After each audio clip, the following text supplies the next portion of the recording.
What does Taylor mania mean for the globe? A world-first Swiftposium academic summit has now been created. From the moment she slipped a fearless record into her CD player as a 14-year-old, Dr Carroll has been fascinated by Taylor Swift. A decade and a half on, she's now touted as the only person in the world with a PhD on the superstar. Her assessment? At the moment, it wouldn't be going too far to say Swift is one of the most powerful people in the world.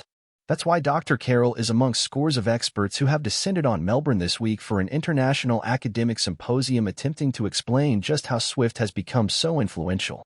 The event, the first of its kind, is a curtain raiser to the Eras Tour in Australia and has attracted more than 400 submissions from dozens of study disciplines and academic institutions around the world, sparking a flurry of excitement and global headlines. Started as a joke. The idea for the Swiftposium was born last July as a half-joking tweet with just a few dozen likes. But when organizers quietly announced the event months later, it went internationally viral overnight. Organizers woke up to coverage on the BBC, in Rolling Stone magazine, CNN. I was like, I've got to email my boss, Dr. Eloise Fakney says with a grin. Our little conference suddenly became this juggernaut. Fans were also desperate to take part, and on Sunday, hundreds of people, walking advertisements for rhinestones, cowboy boots, and Swift's signature red lip, flocked into Melbourne's iconic Capitol Theatre just to hear lectures about the megastar. At a sold-out friendship bracelet-making workshop beforehand, 19-year-old Samuel says the event, run by RMIT University, is helping heal the wounds left by the ticketing bloodbath of last year. It's fun to still be part of it all, he said. But the organizers are quick to clarify the conference, backed by 7 universities across Australia and New Zealand, is not a fan convention. Although some of us are fans, it certainly, for us, is about trying to take somebody like her seriously in academia, Dr. Emma Watman says. This is not an uncritical celebration. Godlike influence. There's no denying Taylor mania has swept the world this past year. She was named Time magazine's Person of the Year in 2023, and it's unclear when that might fade. On Monday, the 34-year-old again dominated the headlines with pictures of her and footballer boyfriend Travis Kelce winning at the Super Bowl. Last week, she cleaned up at the Grammys, taking home her 4th Album of the Year accolade. Even her cats, her publicist, and her childhood friends have name recognition and a loyal following. Swift has somehow become the most godlike superstar on the planet, bigger than I thought was even possible, keynote speaker Brittany Spanos, a Rolling Stone reporter who in 2020 taught the first ever university course on the Idol, told the conference. But Swift has long found herself at the center of huge cultural moments and debates, ever since shooting to stardom as a teenager. She has become one of the highest-earning and most celebrated artists of all time, all while igniting conversations about everything from streaming royalties and music ownership to misogyny and cancel culture. The summit obviously has a whole panel dedicated to Swiftonomics, a trend coin to explain her mammoth effect on economies, and one which has left world leaders begging her to tour their countries. But there are also experts detailing how her bops are being used to train young people in CPR and excited discussion about the way her romance with Kelce is helping girls feel at home in traditionally male-dominated sports fandoms. There's even a lyrical analysis of her attitudes towards public transport. Ironically, as her real-life private jet use has increased, so have songs referencing trains and buses, Harrison Croft says.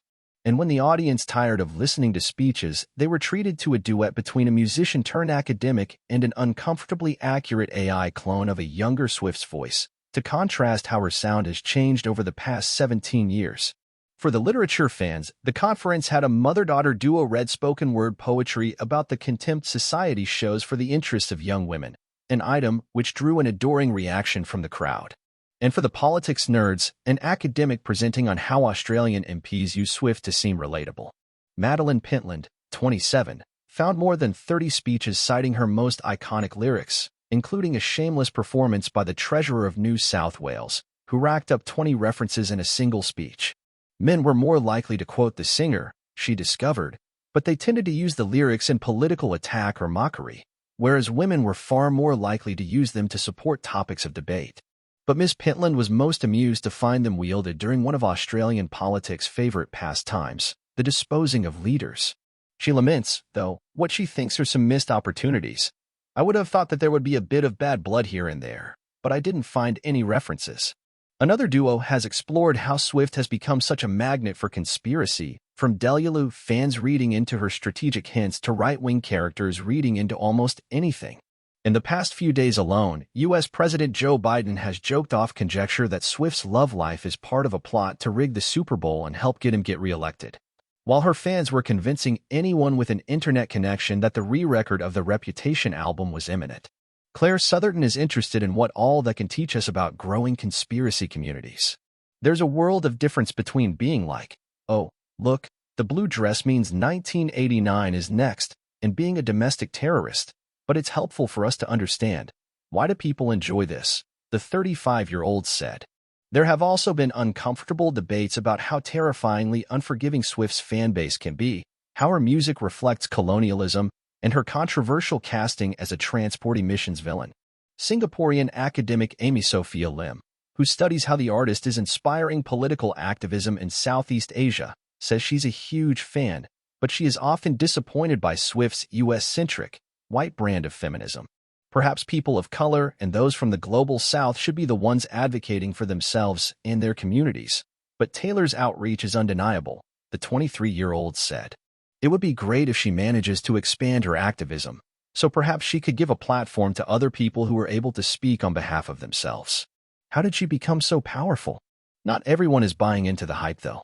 Sabrina, who is literally fleeing the city the weekend the Eras tour comes to town, says she can't comprehend the insane levels of Swift's appeal or influence. I don't understand the whole fuss. I really don't understand what's happening here, she said. But Dr. Carroll says it comes down to the broadly relatable brand Swift has built, and the intense connection she's managed to cultivate with her base, many of whom feel like they've grown up with her. Taylor has spent her whole career making her fans think they could be her friend, she said. And she's done all of these things that make fans want to act in a way that makes her like them back, adding that can at times lead to concerning behavior, like mobbing her friend's wedding, spending tens of thousands on merchant tickets, and obsessing over her every move. All throughout the symposium, hosted by the University of Melbourne, people have been likening Swift to Elvis, Michael Jackson, Madonna, and Beyoncé. It's hard to compare her to those artists of a different era, keynote speaker Ms. Spanos said, but she's certainly the hottest thing on the planet right now. She'll be considered the greatest songwriter of her generation, and also one of the greatest songwriters of all time. Dr. Carroll argues Swift has indeed been able to take her fame to another level, though, thanks to that broad, incredibly motivated fan base. For other artists, their sphere of influence doesn't extend too far out of their fan base. But that's no longer true of Taylor. And it's nice, and long overdue, that people are taking an interest in that, she says. A year ago, when receiving her doctorate, people laughed at the topic of her studies. Now she's giving a keynote speech at one of the most publicized academic conferences in the world. It's kind of like, oh my God, everybody gets it, she says. It's that feeling of being seen and recognition that my research does have a value. We are not just going to be sitting around at this conference fangirling. That will occur, but there's so much that studying her can tell us about the world.